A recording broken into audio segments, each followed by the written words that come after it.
નમસ્કાર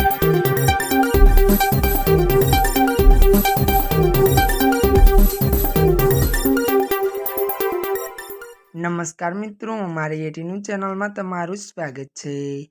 મિત્રો, દેશ દુનિયાની તાજા ખબર જાણવા માટે અમારી ચેનલને મિત્રો તમે અત્યારે સબસ્ક્રાઇબ કરી દેજો।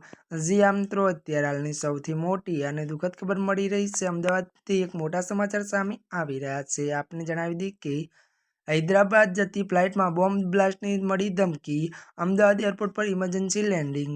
જી આ મિત્રો, વિગતવાર વાત કરવામાં આવે તો સાઉદી અરેબિયાના ત્યારે મદીનાથી હૈદરાબાદ આવી રહેલી ઇન્ડિગોની ફ્લાઇટને બોમ્બની ધમકી મળતા અમદાવાદ એરપોર્ટ પર ઇમરજન્સી લેન્ડિંગ કરાયું છે।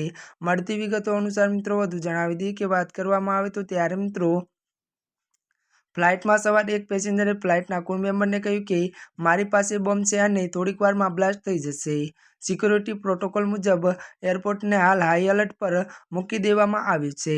જો કે પોલીસે એક શંકામંદને ત્યારે મિત્રો કસ્ટડીમાં લઈ તેની પૂછપરછ શરૂ કરી દીધી છે। જી આ મિત્રો, અત્યારની આ મોટી ખબર મળી રહી છે। ત્યારે મિત્રો આજના માટે બસ આટલું જ। અમારી ચેનલમાં નવા હોય તો અમારી ચેનલને લાઇક, શેર અને સબસ્ક્રાઇબ કરી દેજો। ધન્યવાદ।